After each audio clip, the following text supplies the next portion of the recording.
Olha, recentemente a gente acompanhou aí nas redes sociais o caso do cantor Wesley Safadão, né, que teve que se afastar dos palcos por conta de um problema de hérnia de disco, né, e cancelou aí a sua agenda de shows justamente para tratar desse problema.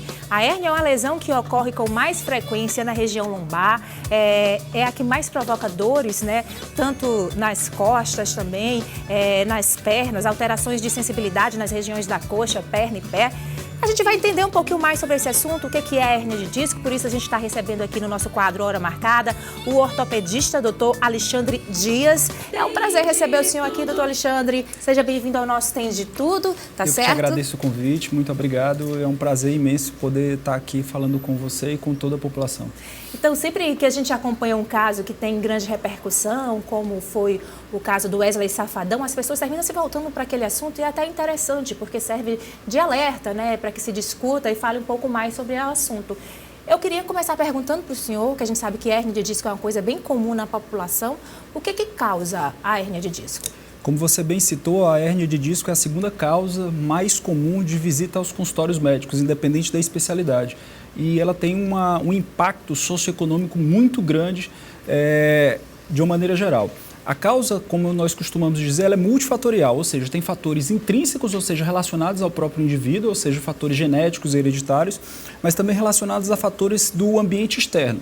As atividades profissionais, os hábitos da vida cotidiana, muito deles, eles podem influenciar diretamente no desenvolvimento mais precoce ou não desse tipo de doença.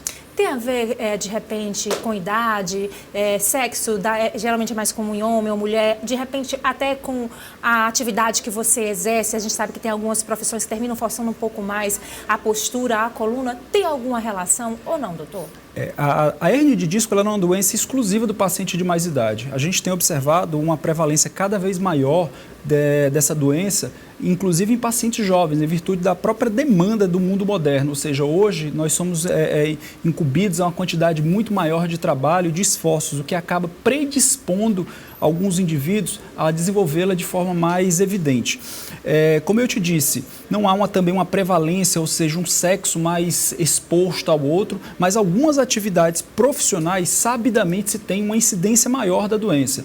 Indivíduos que trabalham, por exemplo, na construção civil, os motoristas, indivíduos que trabalham principalmente em veículos pesados, que são submetidos a uma carga, a um estresse, a um esforço muito grande sobre a região da coluna, têm uma propensão maior a desenvolver esse processo degenerativo do disco intervertebral, que acaba culminando com o surgimento da hérnia. A hérnia nada mais é que o extravasamento do conteúdo daquele disco, localizado entre duas vértebras, que pode ou não exercer um efeito compressivo sobre as estruturas nervosas. A questão genética, ela influencia? Eu lhe pergunto porque eu vejo o exemplo da minha família. A minha mãe tem hérnia de disco, nós somos 5 irmãos, desses 3 têm hérnia de disco. Eu ainda não tenho, né? Não sei se tenho, mas existe alguma ligação do fator genético, doutor? Talvez o fator genético seja o fator mais importante em predizer quem vai ou não desenvolver esse tipo de problema.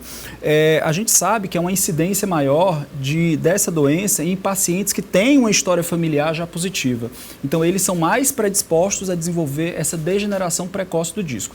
Cabe lembrar a toda a população que, invariavelmente, mais cedo ou mais tarde, nós haveremos de desenvolver esse tipo de problema. Por quê? Porque a hérnia ela é consequência do processo de envelhecimento pelo qual passa a coluna vertebral. Não significa dizer, obviamente, que todo paciente que tem hérnia vai ter dor e nem todo paciente que tem dor vai necessitar de procedimento cirúrgico. Quais são os sintomas, né? Que a gente vê que, às vezes, mesmo sendo na região lombar, acaba refletindo também na perna, né? Então, o que a pessoa sente quando já está, acho que no processo já avançado de hérnia? Você foi muito feliz na sua apresentação inicial quando citou alguns dos sinais e dos sintomas. Sem dúvida alguma, o sintoma mais comum e relatado pelo paciente é a dor. Essa dor ela pode localizar-se na região cervical, na região torácica ou na região lombar. É muito mais frequente nas regiões cervical e na região lombar. Além da dor, a depender da localização, do tamanho dessa herniação, esses pacientes podem ter dor irradiada para outros segmentos. Podem desenvolver dormências, formigamentos, queimação, diminuição de sensibilidade, diminuição de força, limitação de mobilidade, seja do pescoço, seja do tronco e incapacidade funcional, a depender, obviamente, da gravidade de cada caso. Isso até dificulta, porque são tantos, né, sintomas que pode confundir com algum outro problema, ou é um problema fácil de ser identificado? A hérnia de disco, por exemplo, na região lombar, ela diferencia-se da lombalgia, que é a dor nas costas, ou seja, nem toda dor nas costas necessariamente se correlaciona com uma hérnia de disco lombar. É sempre importante a todo paciente que, porventura, venha manifestar dor, desconforto ao nível da região da coluna ou de membros inferiores, que seja devidamente avaliado por um médico especialista e que possa realizar os exames necessários. Agora, doutor Alexandre, existem muitos mitos, né? Como é comum, muitas pessoas acabam sentindo isso, aí começam algumas justificativas, se criam algumas histórias. Por exemplo, atividade física mal orientada pode fazer desenvolver uma hérnia? Sim, embora haja um mito a respeito da hérnia de disco, o paciente que tem hérnia de disco não pode se exercitar, isso não é verdade. Então, um dos pilares no tratamento desses pacientes é a prática de atividade física supervisionada e devidamente adequada àquela situação. Então, o paciente que se exercita, ele tem uma probabilidade menor de ter dor. E quando, eventualmente, esses quadros dolorosos eles surgem, eles costumam ser de tempo mais reduzido e de menor intensidade, sendo muito menos incapacitantes. Então, a atividade física ela não só pode, como deve ser estimulada, obviamente com as devidas recomendações e orientações. Outro mito que surge, atividade que está bem alta, o crossfit, que é uma atividade de muito impacto. Isso também pode prejudicar, também diz, né? Quem faz crossfit tem mais possibilidade de desenvolver uma hérnia? Como eu já disse anteriormente, a atividade física ela é um dos pilares no tratamento da dor lombar, da dor cervical, enfim, da dor nas costas, desde que devidamente orientada. Então, cada paciente ele deve ter a atividade personalizada para si, para a sua condição. Não significa dizer que a atividade A, B ou C tem uma incidência maior dos pacientes desenvolverem hérnia de disco. Eu tenho, por exemplo, pacientes que já foram por nós submetidos a procedimento cirúrgico, pacientes que faziam crossfit e que após um período de reabilitação e de recuperação conseguiram voltar às suas atividades normais.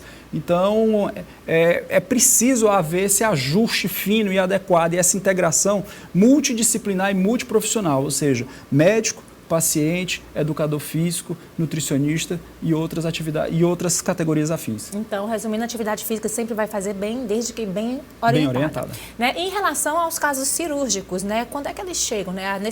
A precisar realmente de uma cirurgia?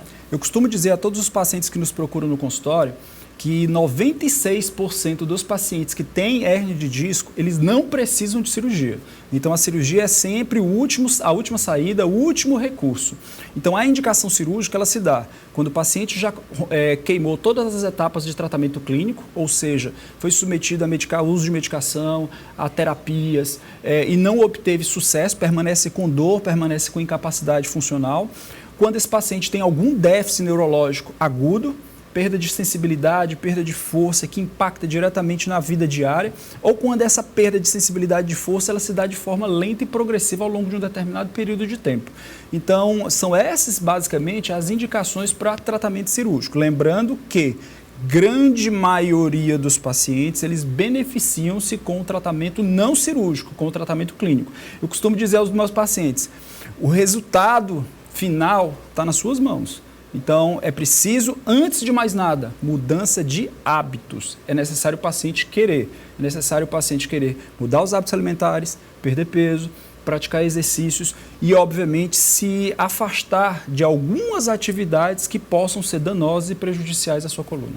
Então, o senhor falou que a evolução para a cirurgia é basicamente quando não é feito o tratamento da forma adequada. Esse tratamento, ele é feito com base em medicamentos, fisioterapia, como é que acontece?